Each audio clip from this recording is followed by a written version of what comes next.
جب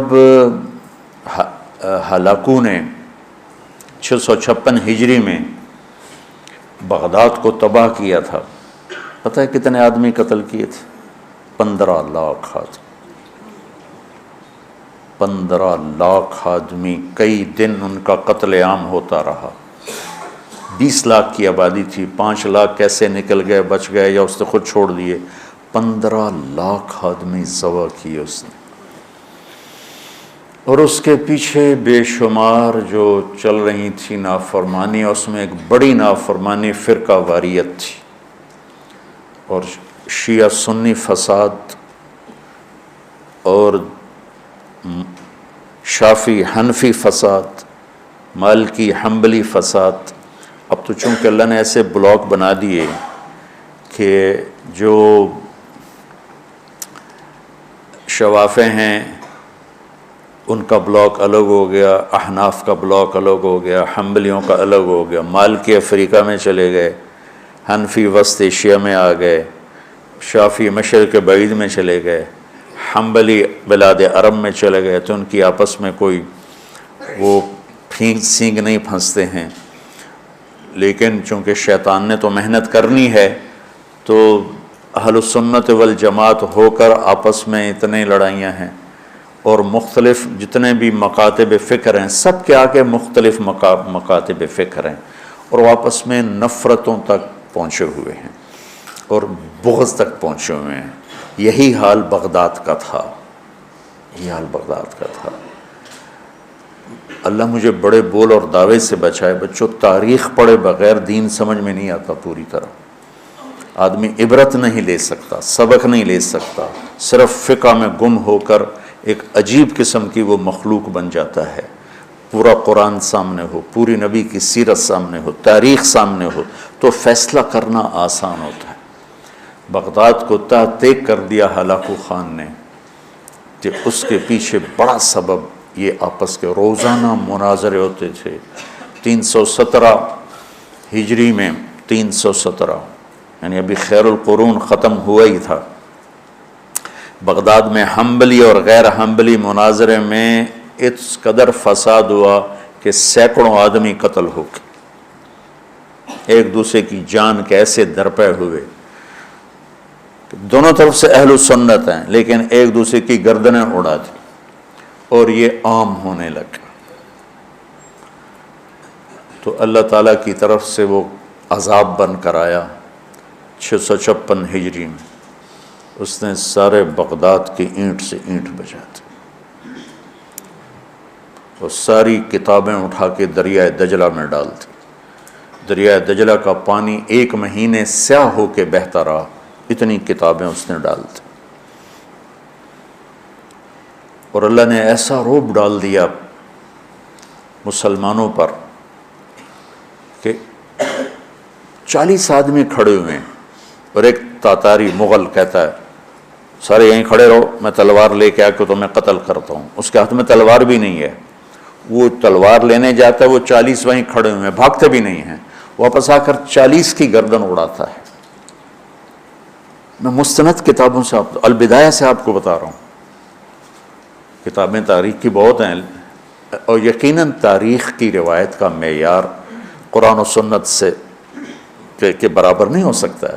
تاریخ کچھ کہے اور حدیث کچھ کہے، قرآن کچھ کہے، تو تاریخ کو چھوڑ دیا جائے گا۔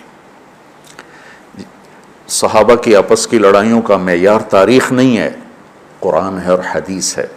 وہ انسان تھے، بشر تھے، ان سے خطائیں ہوئیں، لیکن میرے اللہ نے کہا کُلًا وعد اللہ الحسنى، میرے نبی میرا وعدہ ہے تیرا ہر صحابی جنت میں جائے گا۔ بس اس کے بعد ہماری زبانیں بند ہو جانی چاہیے۔ جن کو اللہ نے معاف کر دیا ہو، ہم ان پر زبان کھولیں گے تو ہلاک ہو جائیں گے، تباہ ہو جائیں گے۔ تو بچوں، آپ کو نصیحت کرتا ہوں، اور جو سن رہے ہیں، مسلمان بن کے چلو، اللہ کے واسطے فرقہ واریت کی لعنت سے نکلو نکلو نکلو، یہ ختم نہیں ہو سکتے۔ ہاں، ہم جڑ کے چلیں، اپنے اپنے مسالک پر چلتے ہوئے ایک دوسرے کو عزت دیں، احترام دیں۔ مولانا محمد قاسم نانوتوی رحمۃ اللہ علیہ، جنہوں نے دیوبند کی بنیاد رکھی،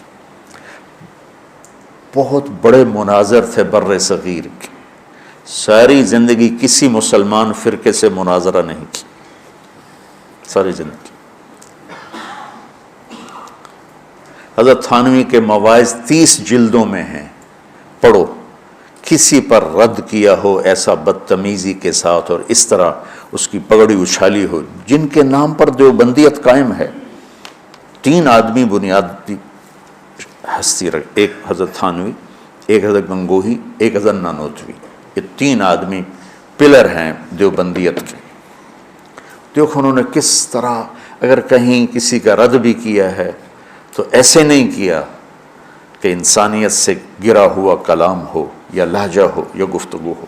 اور مولانا قاسم صاحب رحمۃ اللہ علیہ نے ساری زندگی کسی مسلمان فرقے سے مناظرہ نہیں، ہندو سے کیا، سکھوں سے کیا، دہریوں سے کیا، عیسائیوں سے کیا، نیچریوں سے کیا، لیکن کسی مسلمان فرقے کے خلاف آپ نے مناظرہ نہیں کیا۔ تو میں تمہیں نصیحت کرتا ہوں، امت پہلے ٹوٹی پڑی ہے، دین کا کام کرنا ہے تو وہ کرنا جو تبلیغ والے کر رہے ہیں، کہ سب کو جوڑ رہے ہیں، سب کو محبت کا پیغام دے رہے ہیں۔ اگر منفی کام کرنا ہے تو گھر بیٹھ جانا یا ہم سے تعلق توڑ دینا، ہماری نسبت ہمیں واپس کر دینا، پھر جو تمہاری جی میں آئے کرتے رہنا۔ میں تمہیں مثبت کردار میں دیکھنا چاہتا ہوں۔ تو بچوں، تھوڑی سی زندگی ہے، نفرتیں نہ پالو، بغض نہ پالو، حقارتیں نہ پالو۔ کسی کو اگر غلط راستے پہ تم دیکھ رہے ہو تو اس سے بچانا ضروری ہے، اس سے نفرت کرنا۔ میرے نبی نے کتنے پتھر کھائے طائف والوں سے، کتنے پتھر کھائے۔ خود میرے نبی نے فرمایا کہ مجھے سب سے زیادہ تکلیف طائف والوں نے پہنچائی۔ تو جب ان کے لیے اجازت آ گئی کہ حکم دیں ان کو پیس کے رکھ دیں، تو فرمایا نہیں یا اللہ، شاید ان کی نسلوں میں کوئی کلمہ پڑھ لیں۔ کتنی بڑی سیرت ہمارے سامنے موجود۔ آپ تو کہتے ہیں یا اللہ پیس دیں ان کو۔ ابو جہل جیسے کی آپ نے اتنی منتیں کی کہ حل انت منتہن عن سب آلہتنا، محمد اب بس بھی کرو، تو نے بہت سنا دیا ہمیں، ہم قیامت کے دن گواہی دے دیں گے کہ تو نے اپنے رب کا پیغام پہنچا دیا، اب بس کرو۔ جس کے بارے میں آپ کو پتہ تھا یہ میری امت کا فرعون ہے۔ بھائیو میرے عزیزو، اگر آپ اپنے آپ کو اہل حق سمجھتے ہو تو پھر آپ کی مثال ایک طبیب کی ہے، اور جو غلط راستوں پر ہے اس کی مثال ایک مریض کی ہے۔ اگر ڈاکٹر مریض سے نفرت کرے گا علاج ہو سکے۔ وَاعْتَصِمُوا بِحَبْلِ اللَّهِ جَمِيعًا وَلَا تَفَرَّقُوا وَاذْكُرُوا نِعْمَةَ اللَّهِ عَلَيْكُمْ إِذْ كُنْتُمْ أَعْدَاءً فَأَلَّفَ بَيْنَ قُلُوبِكُمْ فَأَصْبَحْتُمْ بِنِعْمَتِهِ إِخْوَانًا وَكُنْتُمْ عَلَى شَفَا حُفْرَةٍ مِّنَ النَّارِ فَأَنْقَذَكُم مِّنْهَا كَذَلِكَ يُبَيِّنُ اللَّهُ لَكُمْ آيَاتِهِ لَعَلَّكُمْ تَهْتَدُونَ۔ اس میں اللہ تعالیٰ فرما رہے ہیں کہ اللہ کی رسی کو مضبوطی سے پکڑو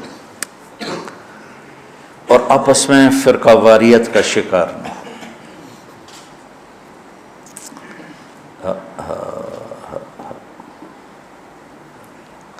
اور پھر اللہ تعالیٰ پچھلا وقت یاد دلاتا ہے جب تم آپس میں ٹوٹے ہوئے تھے، ایک دوسرے کے دشمن تھے، اللہ نے تمہیں جوڑ دیا۔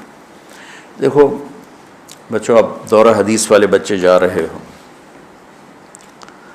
اللہ کے نبی نے 4 دعائیں مانگی، مسجد اجابہ، اب وہ حرم میں شامل ہو گئی، توڑ دیا اس کو۔ مدینہ میں، یا اللہ میری امت پہ تیرا ایسا عذاب نہ آئے جو انہیں ختم کر دے، اللہ نے کہا قبول ہے۔ یا اللہ ان پر کوئی زمینی ایسا عذاب نہ آئے جو انہیں ختم کر دے، اللہ نے فرمایا قبول ہے۔ یا اللہ ان پر کوئی دشمن ایسا نہ آئے جو انہیں مٹا دے، اللہ نے فرمایا قبول ہے۔ یا اللہ ان میں آپس میں اختلاف نہ ہو، تو اللہ نے فرمایا نہیں میرے محبوب، یہ قبول نہیں، اختلاف ہوگا۔